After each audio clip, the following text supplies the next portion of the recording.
安濟國書院係天主教香港教區轄下嘅中學，學校一直好重視培育學生良好嘅品德同埋正確嘅價值觀，達至全人發展。我哋係致力提升每位同學喺課堂內外嘅表現，亦都好重視提升老師嘅專業培訓。喺2020至到2023年間，我哋係參與咗哈佛大學教育學院嘅 Project Zero 計劃，而喺2023至今，我哋都係創新教育聯盟嘅學校之一。我哋亦都參加咗 Project Weekend 嘅學習圈同埋 QSIP。我哋相信每位教學生都可以進步。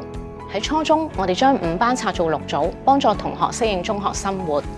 高中主科亦採用小組教學，照顧不同嘅學習需要。課程方面，初中包括教授家政、設計嘅科目，鼓勵學生動手學習；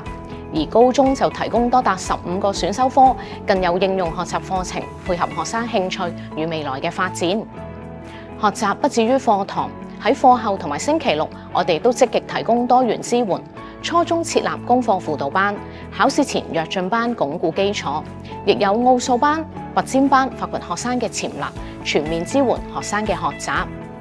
同時，我哋亦都積極營造英語氛圍，除外籍老師，仲有英文助理教師同學生交流，透過舉辦不同嘅校內、校外活動及比賽，培訓英語大使，協助推動英語活動等，期望提升學生英語興趣同埋能力。本校喺20至23年參與哈佛大學 Project Zero 嘅計劃，同埋2年嘅 EIE 聯盟，推動學習與思考視覺化，讓學生學會思考嘅方法，不但有助提升學習表現，更加係成為終身學習嘅技能。我哋老師係學生嘅同行者同引導者，欣賞並肯定學生嘅努力，我哋一起裝備同學迎接未來嘅挑戰。近年，本校嘅同學喺 DSE 都有不俗嘅表現。佢哋係透過咗 JUPAS 直接取錄計劃、運動員計劃，都入讀到本地嘅大學，亦都有部分同學會入讀內地嘅大學，而且佢哋喺唔同嘅方面都會獲得獎學金。